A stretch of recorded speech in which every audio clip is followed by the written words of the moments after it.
There, you know what? There's a lot of different ways that you can do it, and not just traveling, but also just at your house.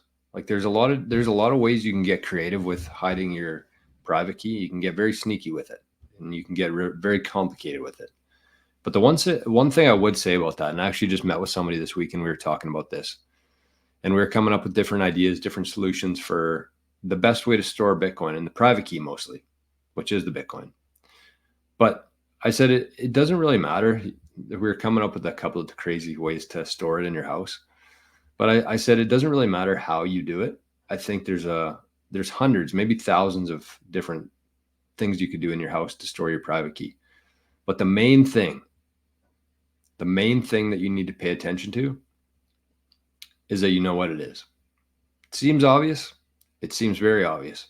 But I've seen firsthand some people who have lost their private keys just because they either got careless with it or they overcomplicated it.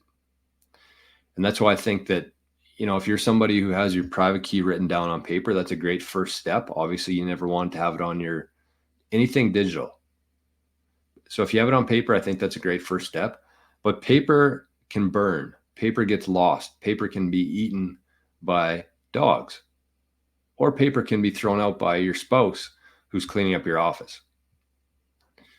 So not only would I suggest putting it on steel as like the most obvious thing, or titanium, but make sure if you are just somebody who writes it on paper and that's kind of your current setup right now, make sure it's at least on like a piece of cardboard or something that nobody would just throw out thinking that it's trash. Can you imagine losing your Bitcoin because your spouse cleaned the office and threw out your private key? I mean, very low odds of that happening, but you might as well be secure with it. So just make sure that whatever process you use, however creative and fancy you get with your private key, make sure you know where it is. And the second part of that, the extension to that, is when you're actually going to need that private key, because on a normal day, you're going to be fine. You're going to have your PIN code, you're going to have your setup, you're going to be able to think things through, you're thinking clearly. You don't really need to know where your private key is. But when the time comes, it's going to be when the time comes that you would actually need that, it's going to be a very stressful situation. That's the only time that you would need to go and grab that thing, right? So in a very stressful situation, you're not able to think properly. I mean, everybody's been there before. So you have to have that process down, packed. And I would strongly suggest like practicing it, do a couple run throughs from it. And the guy I was talking to was actually, I forget if he was in the military or what kind of training he had. Maybe he's a Fed. But either way, he said it makes sense.